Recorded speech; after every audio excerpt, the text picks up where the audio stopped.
La santé n'a pas de prix, la santé n'a pas de prix, c'est pour cela nous vous recommandons l'eau potable Achille Aqua. Déjà à Kinshasa, tous les 24 communes, Achille Aqua, l'eau potable est là. Les abonnés de la chaîne YouTube Xile Botelwa, nous vous recommandons l'eau potable Maya Peto, Maya Kimia, Maya Bangelou. Senga Achille Aqua, partout où vous êtes, le numéro est là. Écrivez-nous, appelez-nous, contactez-nous, nous sommes là. Et la livraison à domicile, ça s'est fait avec beaucoup de sécurité. Achille Aqua, Maya Kimia, Yapeto.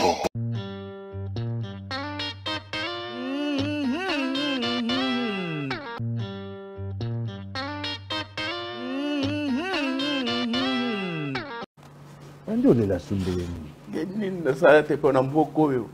Loko niti na sala pona mboko. Oh. Ah! Ebo soki mama oliva pesa nga mwa mutuka te na somba lupango mena na zawa operanga. Nakola tsao.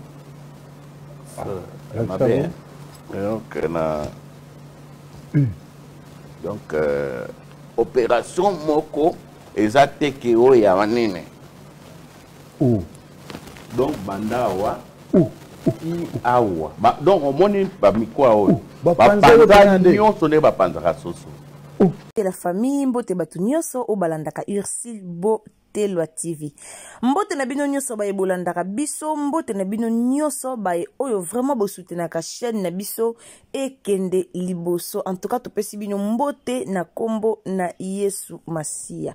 Bande onanga o bozo mona oyo ezali papa na biso Yann Dumos. Yann Dumos aza comédien oyo ya kala, donc ba artiste kala oto yebaki papa Yann Dumos iyeyo bozo mona liboso na bino. Alors sango nini o Ursule Botelwa TV ayeli bino na tongo na pokwa na midi ya lelo. Alors sango nini oyo toyeli bino bandeko nanga papa na biso Yann Dumos ye wana bozo mona na se ye wana bazo kotisa ye bazo matisa ye ba kotisa ye ti na avion pour que akende lisusu ba traitement na Afrique du Sud. To mona ki biso moko papa Yann Dumos mikoleleki azalaki na Afrique du Sud pona ba traitement na 2021. Alors lelo toza le 8 janvier 2024. Alors lelo tozali bongo le 8 janvier 2024. Alors lelo na Ursule Botelwa TV toye koyeba problème ango nini oyo papa na biso Yann Dumos azongi lisusu na Afrique du Sud pona ba traitement. Tomona ki ya liboso ezalaki vraiment grave, tomona ki ya kendaki Afrique du Sud batinda ki ye epa ya mama Denise Nyankero. Alors lelo tomoni lisusu papa Yann Dumos azongi lisusu Afrique du Sud.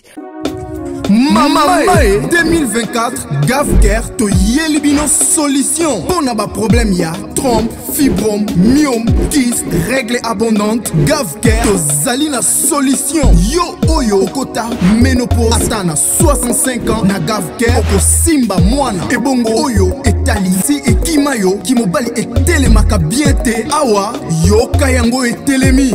Ebongo oyo etali loposo vergeture babengi nduta olingi okima suki pe mandefu ya pembe benga biso na lombango po awa tozali na solution moko durable. Ba produit na biso nyonso ezali 100% naturel pe esalemi na ba plante na ba industrie ya Angleterre pe Allemagne. Benga biso na numéro oyo plus 44 74 05 65 35 48. Gavker solution ya santé na yo.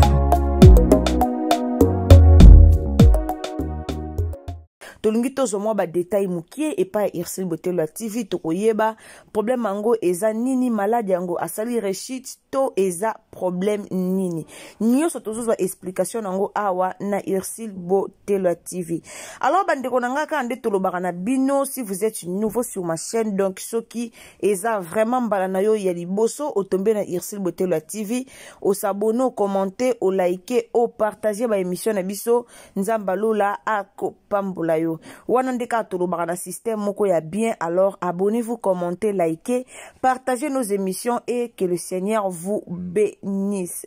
Car ndenge bozomona ye wana bazomatisa ye bazokota na kati ya avion, ye wana bozomona azo mata pour que akota. Bon oyo ezali bongo mwasi ya papa na biso Yandi Mos.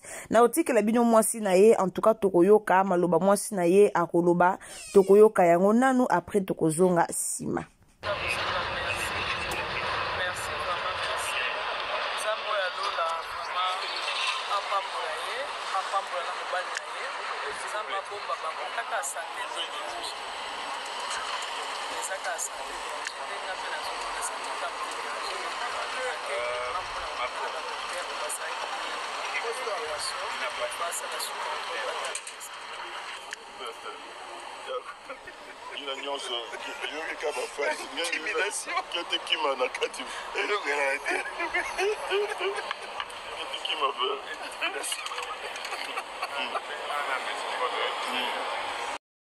Bande onanga oboyoki wana eza mwasi ya papa na biso Yandi Mosi.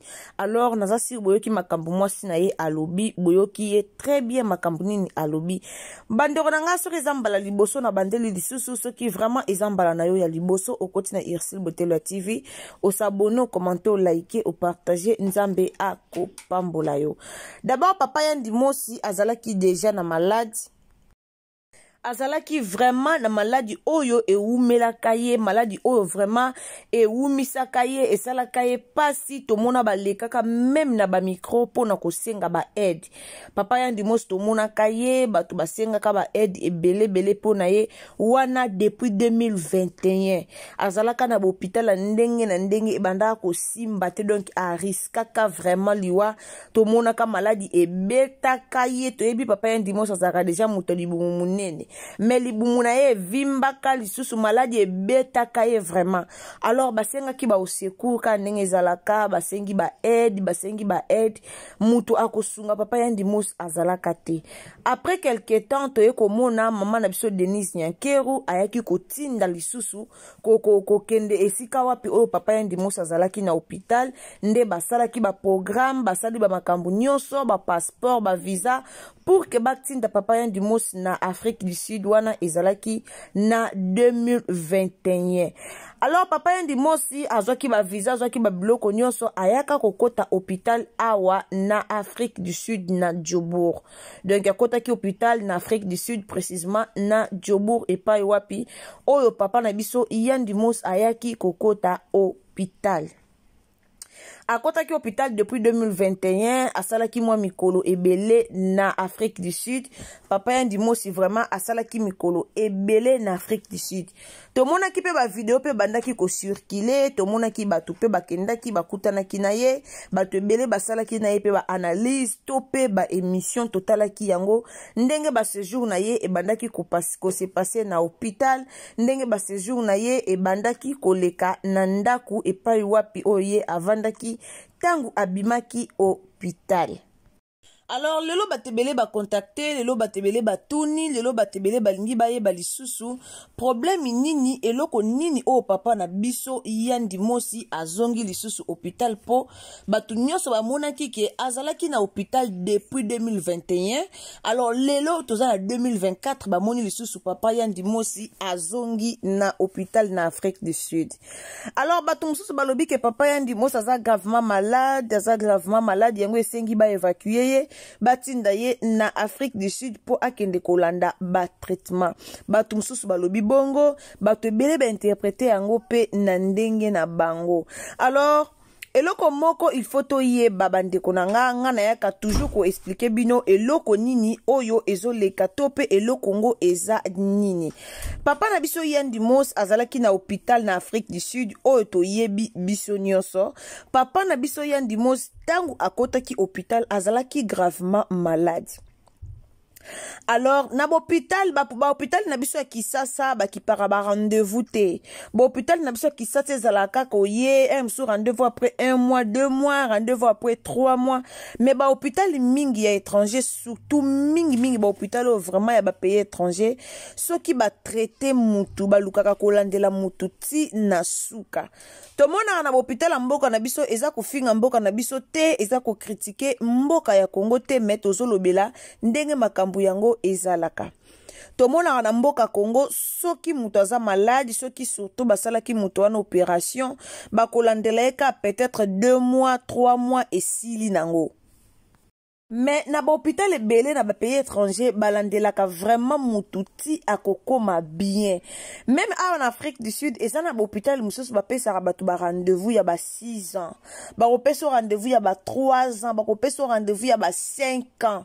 Papa na biso yendi mos bapesaki rendez-vous azonga na hôpital après 2 ans. Alors lelo ezali mukolo oyo rendez-vous na ye ekokaki tope ba jour oyo eza ba jour ya rendez-vous na ye. Alors, ti papa yandimos a voyagaka, soit ti papa yandimos a yaka ba traitement na ye d'Afrique du Sud, ba bongisaka déjà journée moko oyo ezalaka pona rendez-vous na ye na 2024. Ayaka Afrique du Sud depuis 2021, mais azwaka rendez-vous na ye kozonga lisusu na hôpital ti na 2024. Si vous remarquez que na vidéo on a tele kibino ya liboso vidéo o bomoni papa na biso a mati na ye na avion aza na ye calme ça te ke o aza gravement malade ndenge bande comme ça balobi aza gravement malade papa yandimos aza na ye malade moko grave tazobela na ye gravité akei ka rendez-vous na ye bien sûr nzoto ningani boyoki ndenge mwasi na lobi nzoto vraiment ezo ningana eza mwa bien te mais akei beaucoup plus rendez-vous na ye ekoki yango wana esali ete ba évacuer lisusu akende lisusu rendez-vous na ye na Afrique du Sud. Bapesa ki rendez-vous moko aulekaka na opération ya grave alors ba rendez-vous ezaka nanu ba rendez-vous esilité. Ndenge akei boye soki ezaka bapesa sur rendez-vous 2 ans 3 ans boromona ye akokende lisusu. Mais soki bapesi kaka rendez-vous ya ba mois bakolo ba peut-être zongela biso dans 2 mois zongela biso dans 3 mois wana boromona papa yandimos akozala obligé ya kovanda na Afrique du Sud ti mukolo ya rendez-vous na ye ekokoka. Akozala vraiment obligé à kovanda na Afrique du Sud soki rendez-vous na ye koki nde bokomona ye akoluka azonga pour que akende rendez-vous na ye soki asisi makambu na ye aliboromona akomata na avion azongi Congo. Mais soki kaka bapesi ba rendez-vous lisusu ya ba inane ba rendez-vous lisusu ya ba 2 ans ba rendez-vous lisusu ya ba 3 ans papa yandimos akozala obligé ya kozonga lisusu na mboka na biso o ezali bongo Congo po azonga lisusu Afrique du Sud mukolo rendez-vous na ekokoka. Donc ti ba ne o babongisi po na rendez-vous na soki ekoki nde bokomona ye akozonga lisusu na Afrique du Sud. Alors wana topesi kaka merci vraiment na Nzambe oyo abatela ki voyage na ye et puis maman na biso Denise Nyankero. Bandero nanga mama Denise Nyankero nga lobara azala loka mama livre lembete to mona mama livre lembazara soka sali likambo il faut eleka na TV. Maman Olive likambu moi likambu presque makambu minga salaka eleka na TV mais maman na biso vraiment Denise Nyankero fondation Denise Nyankero balexara vraiment likambu na TV pambate. Alors fondation na bango bazo sala na bango makambu na bango minene bazo sala makambu bien mais ezo leka kaka cc tozo mona penza batebele bazo lobela yango te. Alors Nzambe abatela pe apambola mama na biso Denise Nyankero na likanisi ya malamu oyo azwaki ya koluka kosunga papa na biso Yandimosi. To mona ka vraiment Yandimosi azalaki penza na eta moko ezalaki critique. To mona ki baleka ki na TV babelelaki ti bayaki ko soutien na bango epa ya mama Denise Nyankero. Alors lelo komona papa na biso Yandimosi azongi lisusu Afrique du Sud pona ba soin eza vraiment lokumu kembo epa ya yawe po batebele to monaka balandeli ka traitement mais ekomi na tanga ba soin balandeli ka traitement mais comme na tanga rendez-vous ba mbongo eza te ba passeport ba nini e omona kaka e compliqué. o mona ka e compliqué o te o passeport e bebaki o nazwaka su bien nazwaka boye omona e compliqué mais fondation wana vraiment bayebaki ke papa na biso ndenge akei boye bayebaki ke akozonga date boye mpona barendez-vous na ye nyonso ezalaki déjà préparé donc bapreparaki déjà nyonso alors nzambe azwa lokumu mpona yango esali biso esengo mingi ya komona papa na biso aza vraiment comédien moko ya kala ngaloba toujours bacomédien na biso ya mboka na biso bazo mérité bazwaka ba honneur bacomédien mboka na biso bazo mérité bazala ta na salaire moko na gouvernement surtout bacomédien o babanda vraiment musala na bango kala et puis basalaka musala na bango na lolenge oyo esengeli tolobela siko bacomédien o vraiment mitu esalaka bacomédien o mitu esalaka bango nde tolobela awa baza bato moko babanda déjà kozwaka basalaire na gouvernement et ozala bien baza bato moko lelo comédien abeli boye gouvernement ezwi en charge bongo nde ezalaka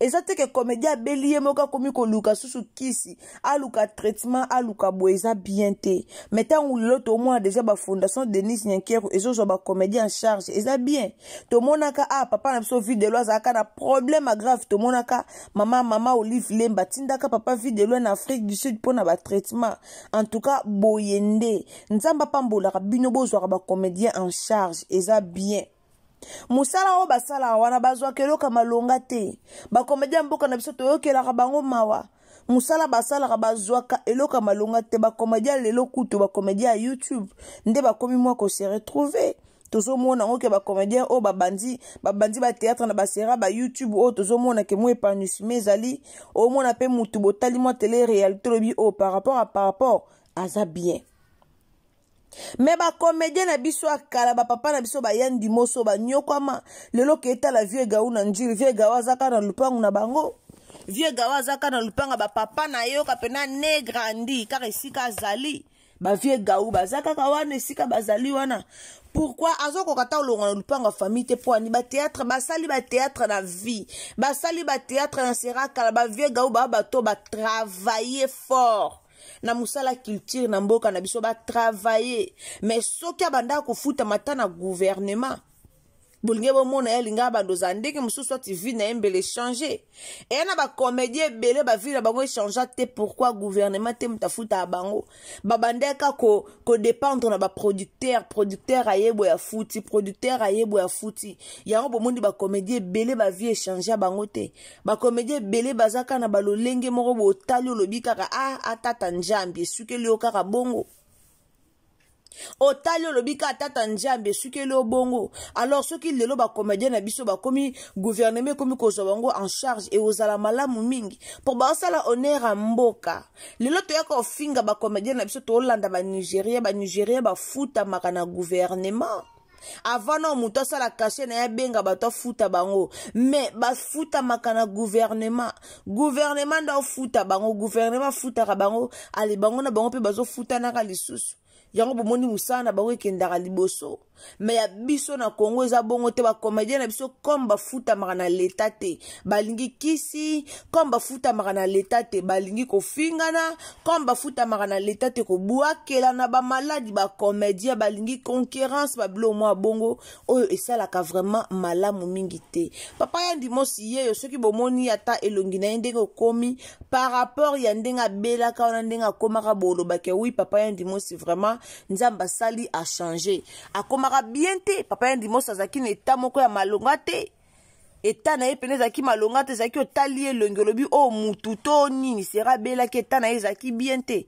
mais nzambe quand même na bolingo na ye asali ye grâce nzambe na bolingo na ye na nzela ya mama na biso Denis Nyankero nzambe asalaki ye grâce lelo papa na biso a récupéra santé na ye ba photo na ye circulaka même na réseaux sociaux et na bato bana ba photo na ye ya liboso tango abelaka changeaka vraiment makasi donc akondaka komaka otala ye ozokoka même pas ko retrouver ye lisusu mais nzamba lola abongi asali o esengelaki asala à travers mama na biso Denis Nyankero papa na biso tomoni azongeli lisusu santé na ye papa na biso tomoni azongela lisusu santé na ye pe ndenge azalaka kala mais malade bebisaka ye tomonaka biso nyonso soki ezalaka mama Denis Nyankero asalaka intervention te mais mususu mosusu siko toloba makambo mosusu po tomonaka papa Yandi Mosi ye moko abotaka courage alelaka penza na micro aleli bozela te na kufa boya osunganga bozela te na kufa alelaka na ye na micro tomonaka. Alors nzamba asali ngolu lelo ye wana akei premier rendez-vous na ye na Afrique du Sud eza vraiment malamu mingi. Ale bata boyeloka ba mama Denise Yankeru nzamba opambola bango te nzambe akopambola bango.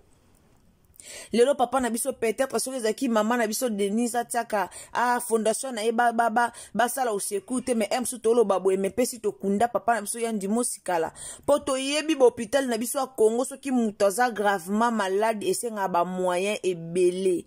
Alors bata théâtre kala basala ba théâtre kala eloko mwa malongo ezalaka te toyebi wana toko marché ba mote toko ko bomba ngote toyebi biso nyoso mais lelo grâce ya fondation Denis Yankeru papa na biso yeyo azongi lisusu Afrique du Sud pona kozwa ba traitement tope pona rendez-vous na ye batala ye ndenge ba opéraka ye rendez-vous batala soki ça va ou ça ne va pas.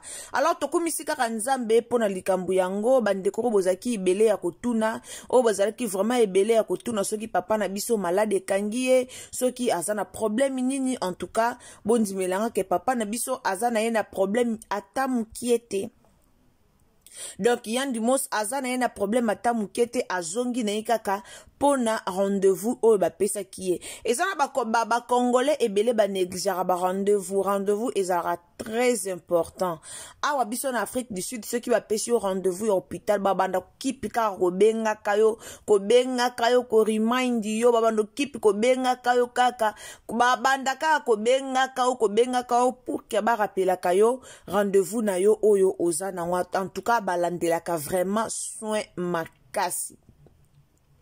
Malgré papa na biso azaki na Congo, malgré azaki na Kisasa, mais hôpital ebandaki toujours ko benga pona kotinda pe ba message na ba email pona kolandela rendez-vous na ye. Alors yango wana bomoni ngonga na ye koki accueillir rendez-vous na ye boyoki pe mwasi na ye ndenga lobi nyoso wana toyoki yango ensemble na bino. Alors ba papa oyo to ba mama oyo to ba ndeko nyoso o balingaka Yandi Mosi to bondelaka pona ye rendez-vous accueilli eleka nango na kimia nzambe atia loboko na makambo na ye eleka na kimia nyoso eozala malamu mingi. Merci mingi na bato lingara ya bino Ursule Botelwa TV. En tout cas wana toyaki kaka ko informer na bandeko oyo bazozwa mwa likanisi ya kotuna biso oyo bazo déranger pona kotuna biso soki likambo yango eza nini. Alors toyaki ko informer na bino kaka ke papa na biso Yandi Mosi yeyo azana ye bien akei kaka Afrique du Sud pona ba santé na ye donc pona ba rendez-vous na ye azana ye maladie te. Aza maladi te ke o gravement maladi aza na ye bongo te. Yango wana Ursule Botelwa TV ayaki liboso na bino pona kopesa bino information oyo tope pona kosalela bino analyse oyo selon ye. Alors wana pesi merci na bandeko o bolandaka biso na pesi merci na bandeko nyoso o bosutenaka chaîne ya Ursule Botelwa TV ekende liboso boza vraiment ebele o bosutenaka musala na biso ekende liboso esika ozali na ndengo zotalanga wana nzambe pambola yo ndeko langa so ezambala liboso koti na chaîne na biso tozalaka toujours un objectif na biso moko ezalaka kaka abonne-toi. Donc ici kozali ndengo koti o s'abonner o commenter o liker o partager nzambe akopambola ndeko nanga tango s'abonner ko bossa na te ya ko cliquer cloche ya notification.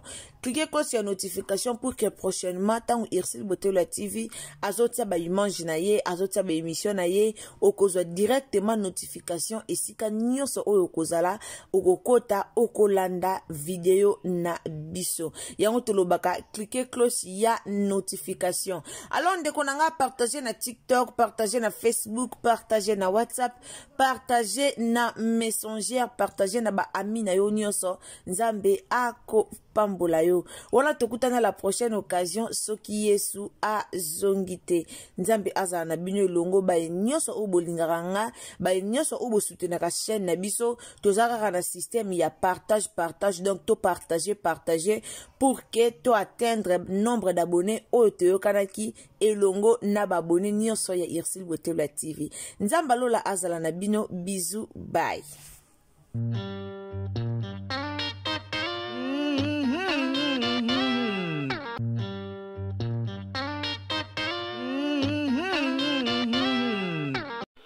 La santé n'a pas de prix, la santé n'a pas de prix, c'est pour cela nous vous recommandons l'eau potable Achille Aqua.